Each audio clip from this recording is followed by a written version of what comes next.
नमस्कार, vision IAS के news today के इस अंक में आप सभी का स्वागत है। इस अंक में हम आपके लिए लेकर आए हैं यूपीएससी परीक्षा की दृष्टि से महत्वपूर्ण कुछ अहम खबरें। इस अंक के साथ मैं हूं दिव्या तोमर। आइए सबसे पहले बात करते हैं इस अंक की खास खबरों के बारे में। संसद का शीतकालीन सत्र अनिश्चित काल के लिए स्थगित कर दिया गया। राष्ट्रीय विद्युत नीति 2021 मांग जलवायु लक्ष्यों पर भी विचार करेगी। सरकार ने प्रमुख बंदरगाहों की सार्वजनिक निजी भागीदारी आधारित परियोजनाओं के लिए प्रशुल्कों के विनियमन की घोषणा की। भारतीय बाजार में खिलौनों के आयात में गिरावट दर्ज की गई और मुख्य निर्वाचन आयुक्त के वक्तव्य के अनुसार निर्वाचन विधि संशोधन विधेयक 2021 मतदाता सूची को त्रुटिहीन कर देगा। आइए अब इस अंक की खबरों पर विस्तार से चर्चा करते हैं।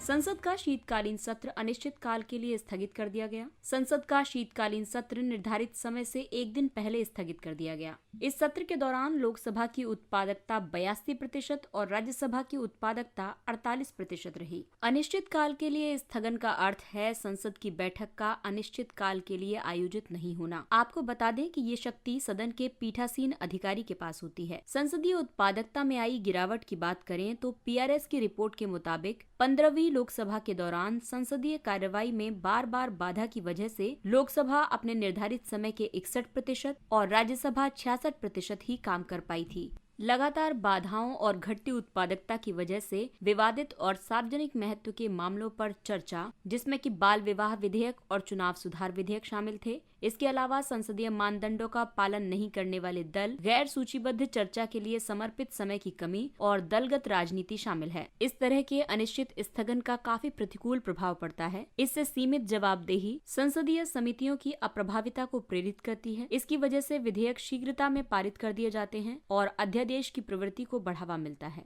ये व्यवधान प्रतिनिधि लोकतंत्र में बाधा उत्पन्न करते हैं। आइए अब जानते हैं कि इस स्थिति को बदलने के लिए क्या किया जा सकता है। इसके लिए सदन की बैठकों का एक वार्षिक कैलेंडर बनाना चाहिए। बैठक के दिनों की संख्या बढ़ाई जानी चाहिए। विपक्षी दलों के लिए चर्चा के अवसर बढ़ाने चाहिए और सदस्यों के प्रशिक्षण पर ध्यान देना चाहिए। अगली खबर पेपर 3 के टॉपिक ऊर्जा क्षेत्र से। राष्ट्रीय विद्युत नीति 2021 मांग जलवायु लक्ष्यों आदि पर भी विचार करेगी। सरकार राष्ट्रीय विद्युत नीति 2005 में संशोधन कर रही है। साथ ही जलवायु प्रतिबद्धताओं के लिए विशेष रूप से गठित विशेषज्ञ समिति द्वारा एनईपी 2021 के मसौदे के निर्माण की प्रक्रिया भी जारी है। एनईपी 2021 भविष्य के लिए इष्टतम विनियामक व्यवस्था पर ध्यान केंद्रित करेगी। ये कुछ सफल पहलों के एक ढांचे की रूपरेखा तैयार करेगी। साथ ही ये नए मध्यम अवधि के उद्देश्यों का निर्धारण करेगी जो पिछली उपलब्धियों पर आधारित होंगे। ये इन उद्देश्यों को प्राप्त करने के लिए विभिन्न उपायों की पहचान भी करेगी। आइए अब जानते हैं कि विद्युत फीड स्टॉक पर समिति ने क्या कहा है। कोयला आधारित विद्युत ऊर्जा के बारे में समिति का मानना है कि वाणिज्यिक रूप से व्यवहार्य ऊर्जा भंडारण समाधान विकसित और व्यापक पैमाने पर उपलब्ध होने तक बेस लोड और संतुलन आवश्यकताओं को पूरा करने के लिए कोयला आधारित उत्पादन की आवश्यकता होगी। नई कोयला आधारित विद्युत का उत्पादन तब तक नहीं किया जाना चाहिए जब तक कि पुरानी इकाइयों को प्रतिस्थापित न किया जाए और या फिर गैर जीवाश्म स्रोत ऊर्जा की मांग को पूरा करने में सक्षम न हो। पुरानी ताप विद्युत उत्पादन इकाइयों को सेवा मुक्त कर देना चाहिए। साथ ही मौजूदा ताप संयंत्रों को रेट्रोफिटिंग करने और एक लचीले संचालन को बढ़ाने के लिए प्रोत्साहित किया जाना चाहिए। नवीकरणीय ऊर्जा के बढ़ते अनुपात को पूरा करने के लिए ग्रिड संचालन को अनुकूलित करने की जरूरत है। वर्ष 1990-91 के बाद से भारत के कुल विद्युत उत्पादन में 5.85% प्रतिवर्ष की दर से वृद्धि हुई है, लेकिन अब भी संस्थापित कुल उत्पादन क्षमता का 55% हिस्सा कोयला आधारित विद्युत का है। और अब अगली खबर पेपर 3 के टॉपिक अवसंरचना क्षेत्र से। सरकार ने प्रमुख बंदरगाहों की सार्वजनिक निजी भागीदारी आधारित परियोजनाओं के लिए प्रशुल्कों के विनियमन की घोषणा की। नवंबर 2021 से प्रभावी होने वाले नए महापत्तन प्राधिकरण अधिनियम 2021 की पृष्ठभूमि में केंद्रीय पत्तन, पोत परिवहन और जलमार्ग मंत्री द्वारा प्रशुल्क संबंधी दिशा निर्देश जारी किए गए थे। नए अधिनियम में प्रमुख पत्तनों के लिए पूर्ववर्ती प्रशुल्क प्राधिकरण का प्रावधान समाप्त कर दिया गया है। आइए अब आपको बताते हैं कि पीपीपी पीपीपी आधारित परियोजनाओं के लिए प्रशुल्कों के विनियमन की आवश्यकता क्यों है? दरअसल प्रमुख पत्तनों पर पीपीपी संबंधी रियायत पाने वालों को tariff authority for major ports यानी टैम्प की शर्तों के तहत कार्य करने के लिए विवश किया गया था, जबकि गैर प्रमुख पत्तनों पर निजी ऑपरेटर्स या पीपीपी रियायत प्राप्तकर्ता बाजार के आधार पर प्रशुल्क आरोपित करने के लिए स्वतंत्र थे। वर्तमान में प्रमुख पत्तनों पर पीपीपी रियायत प्राप्तकर्ता भारत के सभी प्रमुख पत्तनों के माध्यम से संचालित होने वाले कुल यातायात का लगभग 50% हिस्सा प्रबंधित करते हैं। इस घोषणा में कई निष्कर्ष दिए गए हैं, जैसे कि दिशा निर्देश प्रमुख पत्तनों पर रियायत ग्राहियों को बाजार की गतिशीलता के मुताबिक प्रशुल्क निर्धारित करने की अनुमति प्रदान करते हैं। ये दिशा निर्देश भविष्य की पीपीपी परियोजनाओं के लिए भी लागू होंगे। इनमें वे परियोजनाएं भी शामिल हैं जो वर्तमान में बोली के चरण में हैं। ट्रांसशिपमेंट और कोस्टल शिपिंग के लिए सरकार द्वारा प्रशुल्क में प्रदत्त रियायतें भविष्य की सभी पीपीपी परियोजनाओं पर लागू होती रहेंगी। ट्रांसशिपमेंट कार्गो के लिए देय रॉयल्टी अब सामान्य कंटेनर से 1 गुना होगी। इसी तरह तटीय कार्गो के लिए रियायत ग्राही को विदेशी कार्गो के लिए देय रॉयल्टी के केवल 40% का भुगतान करना होगा, जो कि पहले 60% था। आइए अब बात करते हैं भारत के बाजार क्षेत्र की। भारत के कई राज्यों में अलग अलग पारंपरिक खिलौने पाए जाते हैं, जैसे कर्नाटक में चन्नापटना खिलौने और किन्नाली खिलौने, आंध्र प्रदेश में एट्टी कोप्पका खिलौने और कोंडापल्ली खिलौने, तेलंगाना में निर्मल खिलौने, तमिलनाडु में तंजावुर गोलू गुड़िया चोप्पू सामान और मणिपुर में लेफा दिबी, असम में अशारी कांदी टेराकोटा खिलौने, ओडिशा में संबलपुर खिलौने और कागज की लुगदी और पत्थर के खिलौने, पंजाब में एक सीटी वाला खिलौना है जिसे छनकना कहा जाता है, बच्चों के लिए झुंझुना पेटी है जिसे घुग्गू कहा जाता है, और लट्टू शीर्ष से घूमने वाला।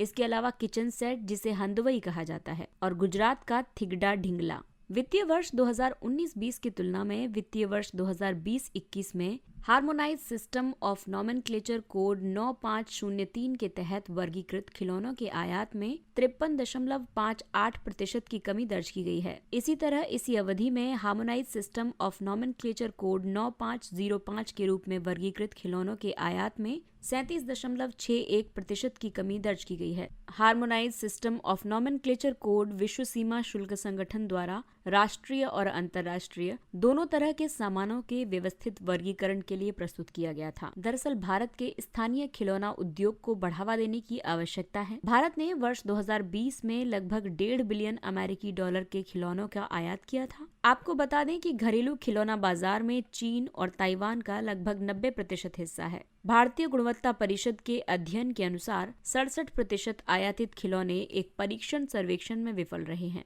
इससे स्थानीय स्तर पर सुरक्षित खिलौनों का उत्पादन करने के लिए एक अति महत्वाकांक्षी प्रयास को बढ़ावा मिला है। वर्तमान में भारत में खिलौना उद्योग मुख्य रूप से असंगठित है। खिलौना उद्योग को बढ़ावा देने के लिए सरकार ने कई कदम उठाए हैं। 8 खिलौना निर्माण क्लस्टरों को मंजूरी प्रदान की गई है। स्थानीय विनिर्माण को बढ़ावा देने के लिए इंडियन टॉय स्टोरी के लिए राष्ट्रीय कार्य योजना शुरू की गई है। 13 चिन्हित हस्तशिल्प खिलौना क्लस्टरों में खिलौना उद्योग के लिए आवश्यकता आधारित हस्तक्षेप किया गया है। इसके अलावा फरवरी 2021 में राष्ट्रीय खिलौना मेले की योजना बनाई गई है। साथ ही राष्ट्रीय शिक्षा नीति 2020 के तहत 6ठी कक्षा से छात्रों के लिए खिलौना बनाने की गतिविधि को पाठ्यक्रम में शामिल किया जाएगा।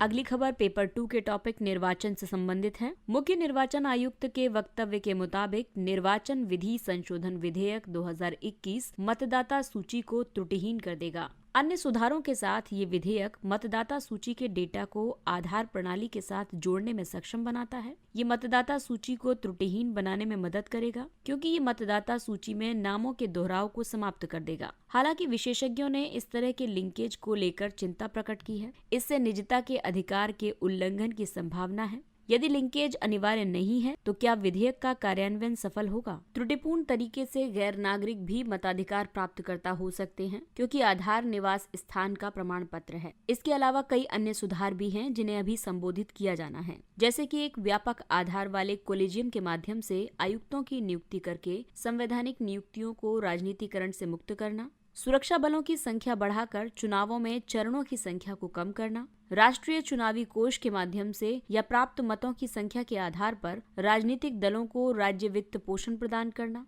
राजनीतिक दलों के व्यय को सीमित करना, भारत के निर्वाचन आयोग को राजनीतिक दलों का पंजीकरण रद्द करने का अधिकार देना, आनुपातिक प्रतिनिधित्व प्रणाली को शामिल करना, सोशल मीडिया विनियमों को मजबूत करने के लिए सूचना प्रौद्योगिकी अधिनियम पर पुनर्विचार करना।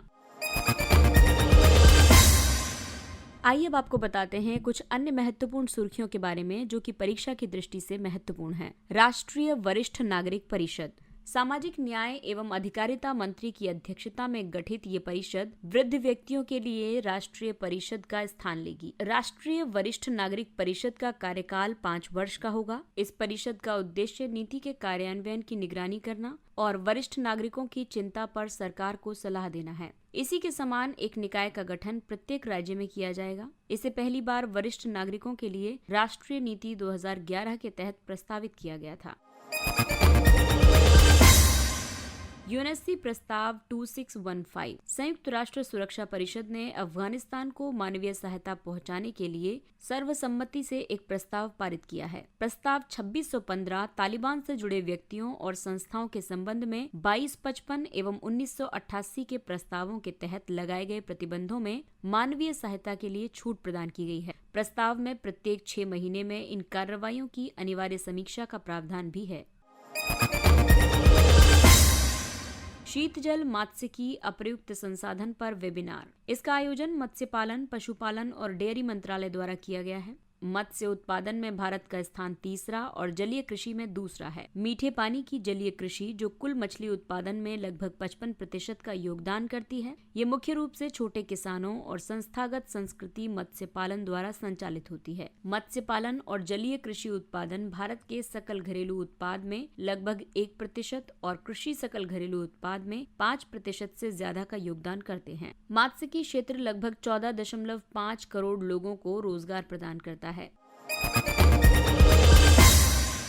प्रलय मिसाइल। रक्षा अनुसंधान एवं विकास संगठन द्वारा प्रलय मिसाइल का पहला उड़ान परीक्षण सफलतापूर्वक पूरा किया गया है। प्रलय मिसाइल के बारे में कहा जाता है कि ये स्वदेशी रूप से विकसित सतह से सतह पर मार करने वाली मिसाइल है। 10 मीटर से कम की सटीकता के साथ इसकी मारक क्षमता 150 से 500 किलोमीटर है। इसमें एक मार्गदर्शन प्रणाली है जिसमें अत्याधुनिक नेविगेशन और एकीकृत एवियोनिक्स शामिल है।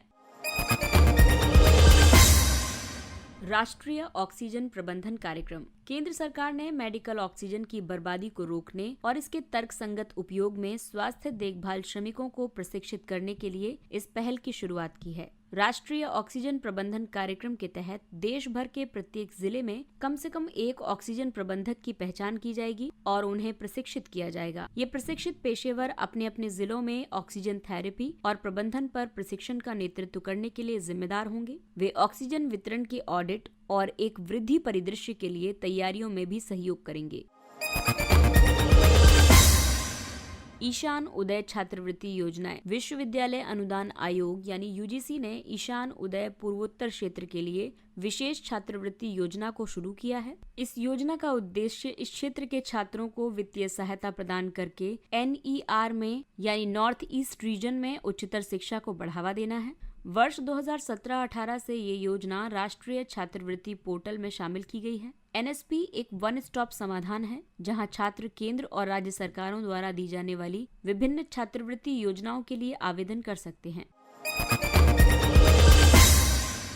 Vernacular innovation programme. देश भर में नवोन्मेषकों और उद्यमियों को सशक्त बनाने की महत्वाकांक्षा के साथ नीति आयोग ने अटल नवाचार मिशन के तहत 22 मातृभाषाओं में वर्नाक्यूलर इनोवेशन प्रोग्राम की शुरुआत की है। VIP यानी वर्नाक्यूलर इनोवेशन प्रोग्राम के लिए आवश्यक क्षमता निर्माण के लिए अटल इनोवेशन मिशन द्वारा भारतीय प्रौद्योगिकी संस्थान यानी IIT दिल्ली के सहयोग से 22 मातृभाषाओं में से प्रत्येक की पहचान के बाद एक वर्नाक्यूलर टास्क फोर्स को प्रशिक्षण प्रदान किया जाएगा। प्रत्येक टास्क फोर्स में स्थानीय भाषा के शिक्षक, विषय विशेषज्ञ, तकनीकी लेखक और क्षेत्रीय अटल इंक्यूबेशन सेंटर का नेतृत्व शामिल होगा।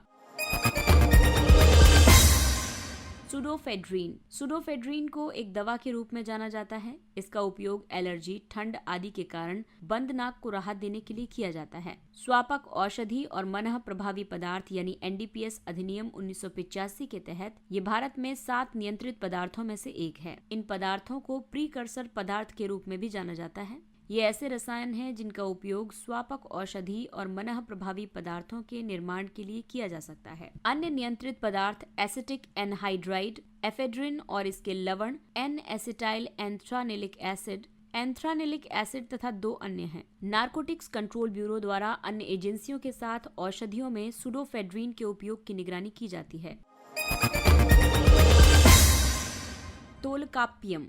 शिक्षा राज्य मंत्री द्वारा तोलकाप्पियम के हिंदी अनुवाद और शास्त्रीय तमिल साहित्य की 9 पुस्तक के कन्नड़ अनुवाद का विमोचन किया गया। पद्य यानी कि पाठ्य लिप्यंतरण और अनुवाद के हिंदी अनुवाद में तोलकाप्पियम का अनुवाद डॉक्टर एच बालसुब्रमण्यम और प्रोफेसर के नचिमुथु द्वारा किया गया था। तोलकाप्पियम सबसे प्राचीन विद्यमान तमिल व्याकरण ग्रंथ है। ये तमिल साहित्य की अब तक की सबसे प्राचीन मौजूदा रचना है। कुछ विद्वान इस रचना को पौराणिक दूसरे संगम से संबद्ध करते हैं। ये संगम विभिन्न रूप से प्रथम सहस्राब्दी ईसा पूर्व या उससे पहले आयोजित हुआ था।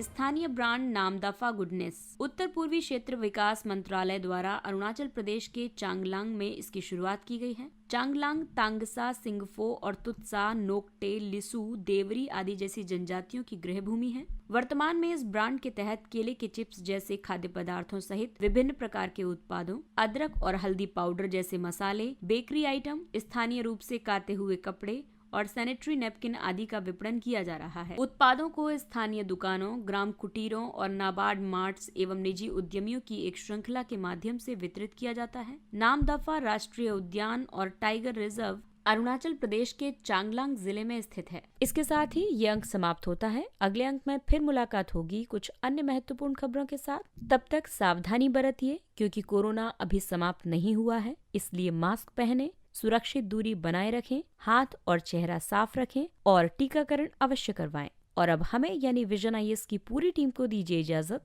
नमस्कार।